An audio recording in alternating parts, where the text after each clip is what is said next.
تو دوستو قرآن کے اندر آپ نے اس طریقے کا نون کو دیکھا ہوگا سورہ مزمل کے اندر، تو اکثر لوگوں کو اس کا قاعدہ پتہ نہیں ہے۔ اسی طریقے سے سورہ ملک کے اندر یہاں بھی 1 نمبر آیت میں آپ چھوٹا سا اسمال نون دکھ رہا ہوگا، اس کا قاعدہ رولز کیا ہے، اسے کہتے کیا ہے، اکثر لوگوں کو پتہ نہیں ہے۔ تو اس ویڈیو میں فل ڈیٹیل کے ساتھ بتاؤں گا اس کو کہتے کیا ہے۔ قرآن میں چھوٹا نون کو، اس طریقے کا نون کو نون قطنی کہتے ہیں، اور اس کا پڑھنے کا طریقہ یہ ہے کہ یہ جملہ کے بیچ میں استعمال ہوتا ہے، پڑھا جاتا ہے، اور جب یہ پڑھا جاتا ہے تو پچھلا والا الف حمزۃ الوصل یعنی گر جاتا ہے۔ تو دوستو یہ سورہ مزمل کے اندر یہاں پر دیکھیے کہ اس سے ابتدا نہیں ہوتا، اس نون سے اگر آپ 17 نمبر آیت میں دیکھیے کہ آپ نسماء اس طریقے سے نہیں پڑھ سکتے ہیں، کیونکہ نون قطنی کا قاعدہ یہ ہے کہ اس سے ابتدا نہیں ہوتا ہے، یہ جملہ کے بیچ میں اس کو پڑھ سکتے ہیں، اور جب یہ پڑھا جائے گا تو الف گر جائے گا۔ یہ قاعدہ اور رولس ہے اسمال نون کا۔ تو 17 نمبر آیت میں دیکھیے الف کے نیچے ایک چھوٹا سا نون ہے۔ قرآن کے اندر بہت سارے صورتوں میں یہ چھوٹا نون آپ کو دیکھنے کو مل جاتا ہے، تو اس نون کو نون قطنی کہتے ہیں۔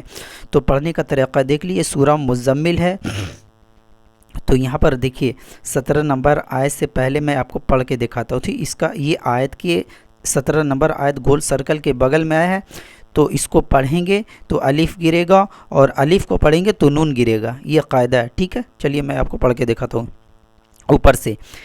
ان کفرتم یوما یجعل الولدان شیبا،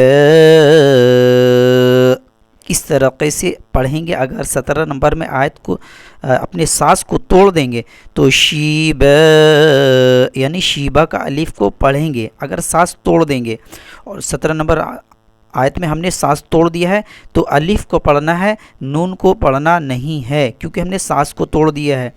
کیوں ساس توڑ دی ہے تو نون کو نہیں پڑھ سکتے، کیونکہ نون سے ابتدا نہیں ہوتا ہے۔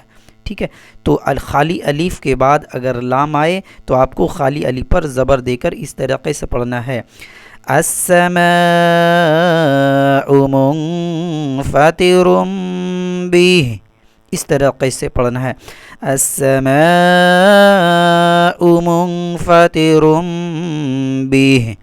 تو ہم نے 17 نمبر آیت میں ساس کو توڑا ہے، اس لیے نون کو نہیں پڑھے ہیں، کیونکہ نون قطنی سے ابتدا نہیں ہوتا ہے، شروع نہیں ہوتا ہے۔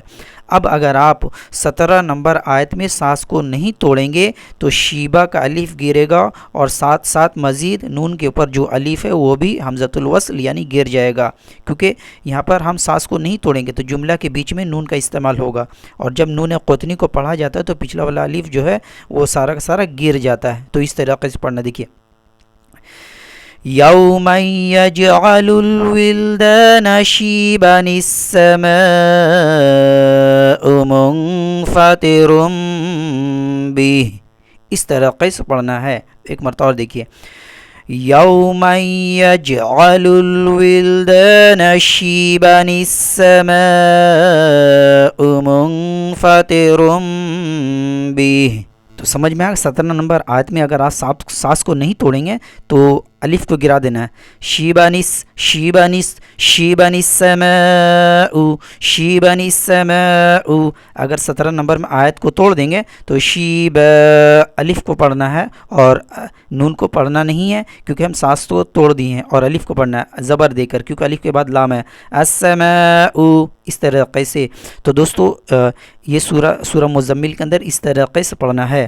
اسی طریقے سے دوستو سورہ ملک کے اندر تبارک الذی کے اندر 1 نمبر آیت میں دیکھیے، یہ بھی نون جو ہے آیت کے بغل میں آیا ہوا ہے، تو اس کو آپ کبھی پڑھ بھی سکتے ہیں اور کبھی نہیں پڑھ سکتے ہیں، تو اس طریقے سے پڑھنا ہے۔ دیکھیے تبارک الذی بیدہ الملک وہو علی کل شیء قدیر، اگر آپ ساس کو توڑ دیں گے شیء قدیر رک جائیں گے تو اس طریقے سے قدیر پڑھیں گے، اور 1 نمبر آیت کے بعد آپ کو نون کو نہیں پڑھنا ہے، کیونکہ آپ نے ساس کو توڑ دیا اور نون قطنی سے ابتدا نہیں ہوتا ہے۔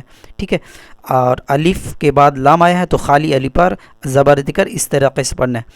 الذی خلق الموت والحیات لیبلوکم، اس طریقے سے پڑھنا ہے. اگر آپ ایک نمبر آیت میں سانس کو توڑ دیں گے. اب دیکھیے ہم سانس کو نہیں توڑیں گے تو قدیرٌ الذی پڑھنا ہے اور الف کو گرا دینا اس طریقے سے. وَهُوَ عَلَى كُلِّ شَيْءٍ قَدِيرٌ الَّذِي خَلَقَ الْمَوْتَ وَالْحَيَاةَ اس طریقے سے. قدیرٌ الذی اور نون کے اوپر جو الف ہے وہ حمزۃ الوصل یعنی وہ گر جائے گا. ٹھیک ہے تو ایک مرتبہ دیکھیے وَهُوَ عَلَى كُلِّ شَيْءٍ قَدِيرٌ الَّذِي خَلَقَ الْمَوْتَ وَالْحَيَاةَ اس طریقے سے پڑھنا ہے.